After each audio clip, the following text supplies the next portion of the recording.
Hey guys, what is up? It is Cedar Flags here, and welcome back to yet another video on my channel. So, this is going to be a list video, and today I will be talking about the world-renowned company RMC, or Rocky Mountain Construction. They spent the 2000s just retracking old wooden roller coasters, but in late 2010 they took it up a notch when they made New Texas Giant, which was their first ever RMC Iron Horse. Ever since then, they have been making so many good roller coasters, including these Iron Horses, wooden roller coasters, and single rail roller coasters such as Raptors. Today we will be looking at the top 10 roller coasters made by this world famous company. Number 10 is the Joker at Six Flags Discovery Kingdom. Man, this looks like a very fun ride. Unfortunately, a lot of people put this on the bottom of the RMC list. Well, I personally disagree. This roller coaster has insane airtime, including some tilted and off-axis airtime that we all enjoy, including a unique set of inversions, including what's called a step-up underflip and a zero-G stall, which really holds you up. So, the drop is cool on this ride, and near the end, the airtime just looks absolutely incredible, and it will leave you absolutely astonished on what you just rode.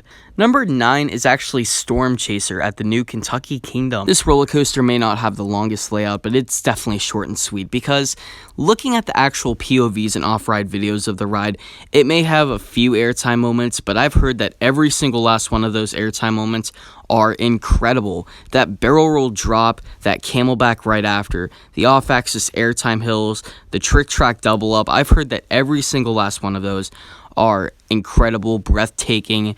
They look wicked. They look like something that you will never forget. And they absolutely look like some of the strongest ejector airtime moments on the planet. And that's what I feel like takes it up on the list. It's not the tallest roller coaster. It's not the fastest roller coaster. In fact, I think it's one of the shortest. But once again, from everyone who's gotten off of it, I've heard it's really short and sweet. Number 8 is Twisted Colossus at Six Flags Magic Mountain. Now, I would have to say this might actually be the best roller coaster in California, and here's why. So, Twisted Colossus, wow, look at this. It used to be one of the most historic roller coasters on the planet. It used to be Colossus, but they remodeled it and changed it, and I am so glad they made that change, because this roller coaster has so many unique elements that bring new life to the ride and a whole new historic roller coaster landmark feel to the ride. So, let's talk about the actual ride. So, instead of the original Colossus being 2 credits, this is actually a Mobius loop, and one of the only Mobius loops in the world. So, let's talk about the actual ride layout. So, you go up this hill, and it's actually one out of 2 hills, but we'll get back to that later. You go into this high 5, and you just go into this series of inversions. One of the inversions, or I guess you could say elements, is called the Top Gun stall, and it's one of a kind on Earth right on this ride. You need 2 different dueling roller coasters to do it, and it's basically where someone stalls on the top, and someone has some insane ejector airtime on the bottom. And that element just looks so cool, just looking up and seeing people flip right over you as you're both out of your seat. That just looks sweet.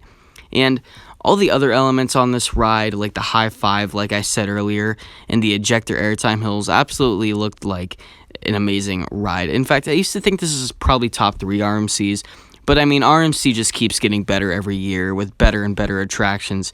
So let's move on. Number 7 is Outlaw Run at Silver Dollar City. Now, I originally thought that this wasn't going to make the top 10, but really looking at one of the POVs, this ride just has an insane personality to it, I guess you could say. I mean, let's start off with the elephant in the room. Look at that view from the top of the lift hill. I mean, you could see the Ozarks. It just looks like one of the best views out of any roller coaster ever. And after that, you get some amazing elements like a wave turn. You get this amazing, I guess you could say, stangle dive. It's not really a stangle dive, but it's something really similar. And you get that iconic barrel roll finish ending, which is only found on Outlaw Run. You get all these other airtime elements, and they just look sweet. And it definitely adds on to a one-of-a-kind thrill that you could only find in Branson, Missouri at Silver Dollar City. So, after this, we will move on to number 6, which is King's Dominion's Twisted Timbers. After all these years of not getting a roller coaster, I feel like it's finally paid off. Twisted Timbers is a new RMC roller coaster. It is a conversion of the old Hurler at King's Dominion, and I have to say, it might actually be the best roller coaster in Virginia, in my opinion. Better than I-305? Yeah, so let's talk about what makes this ride amazing and a top 6 RMC. So, all the airtime moments. I think this has close to 20 airtime moments of airtime, and that just blows my mind. It looks like every airtime hill gives you extreme strong ejector that completely lifts you out of your seat, including that barrel roll drop, that cutback, and every other element that looks absolutely insane on this roller coaster. A lot of people compare it to Storm Chaser, but this is a longer ride and, in my opinion, of course, more superior. So let's give the number 6 spot to Twisted Timbers.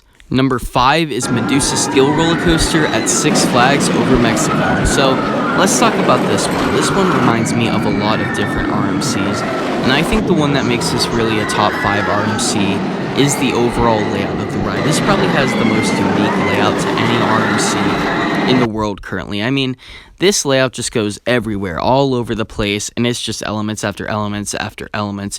You see predictable layouts, and of course those are still really good rides, but this ride just goes absolutely everywhere, and I love it.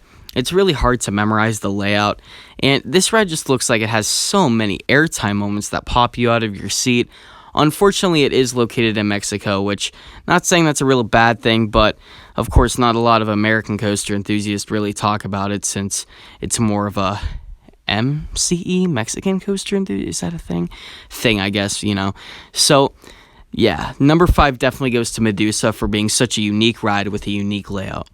Number 4 is a fan favorite, Wicked Cyclone at Six Flags New England. Wow, this ride looks absolutely incredible. Let's talk about Wicked Cyclone. This ride reminds me of Medusa a lot, but I feel like I gotta give the edge to Wicked Cyclone just a little bit. The layout is slightly less predictable, but still every single square inch of this ride is packed with an airtime hill. Alan Schilke saw the original Cyclone at Six Flags New England and thought, let's take the layout and every single space in the entire ride, let's put an airtime hill in it, and let's not leave one single space blank. That's what he did to this ride. There's not a single boring element on this ride. Every single last element, every single last foot of track will leave you with a different element. All the elements are compact to leave a big number of elements in such a small ride. People consider this the best ride in New England, and I don't know, either this or Superman.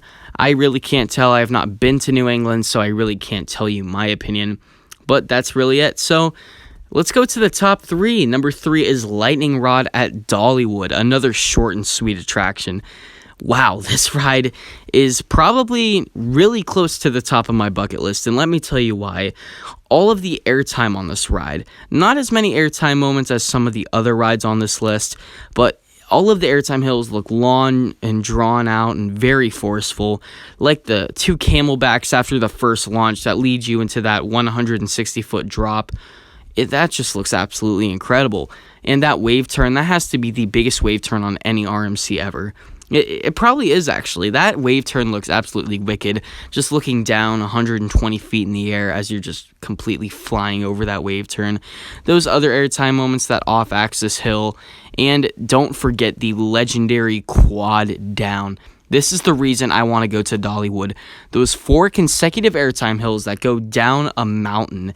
Wow, that is just calling my name right now. I need to get on that double down as soon as possible. Double down, quad down. Like, it's not even a double down, not even a triple down, a quad down. 4. That is incredible. And everyone I've heard that's gotten off of it says it's an absolutely incredible ride. I know in its opening years it had a couple, I guess you could say, maintenance issues, and not a lot of people got on it. But it seems like most of those are, I guess you could say, solved. Number 2 is Wildfire at Colmartin. This has to be probably the best wooden roller coaster in the world, and I'm saying that with a complete, no-lie smile on my face. Let's talk about Wildfire and why I think it's better than any other wooden roller coaster in the world. It's got every element you would want to expect on a wooden roller coaster. You got floater hills, you got ejector hills, you got a big, confusing, long layout that will leave you confused after every single element if you haven't ridden it already. And let's talk about the terrain on this ride. The setting of this ride looks absolutely incredible, as well as the actual layout. And the elements on this ride just really blow my mind looking at it. It just looks absolutely incredible, especially that 0G stall that stalls you right over. And that ending part, which is basically a spaghetti bowl under the lift hill, that looks incredible. And I like how this ride is just very long and drawn out. And I like the big variety of airtime on this ride. You could see some nice ejector hills mixed with some nice floater hills. And you don't get a lot of floater airtime on an RMC. I'm a personal fan of floater airtime, even though I prefer ejector, but sometimes you want that good mix of both. And if you want that good mix of both, go to Colmarden Zoo and ride Wildfire. So, you know what number 1 is. It is Steel Vengeance at Cedar Point. I'm not even gonna give you some fancy little, I guess you could say, introduction to this ride. You know how much I love this ride. You should see my review if you haven't already, but I will briefly talk about it in this video and why it is better than any other RMC, and in my opinion, the best roller coaster in the world, period. This ride has everything in an RMC already. Think about the strong ejector airtime of Storm Chaser, the duration of Wildfire, the absolute long drawn-outness of Lightning Rod, and the compact elements of Wicked Cyclone. All of these elements are incredible, and it's a perfect mix of every ride I've ever really been on. I mean, the first half of the ride is long, drawn-out elements that will just leave you out of your seat for a couple seconds.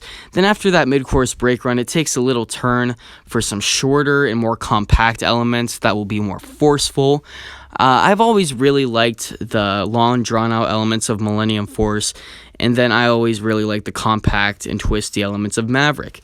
Those were some of my top 2 roller coasters, and this is why Steel Vengeance is currently my number 1 roller coaster I've ridden. It's actually the only RMC I've ridden, and it will probably be the best roller coaster I've ever ridden for a very long time. There has to be some roller coaster designer out there that would have to be like a mad scientist or like sell his soul to the devil to make a roller coaster better than Steel Vengeance. I dare you. So that's my video. This is my little conclusion. What's your opinion? So don't get too violent in the comments, but if you really want to, then go ahead. No one's stopping you. But if you want to be a nice civil human being, then you could always just post your personal opinion in the comments. Maybe we could have a little bit of a discussion, maybe a little friendly argument, not get too violent, but I will see you guys later. This is Cedar Flags. Peace.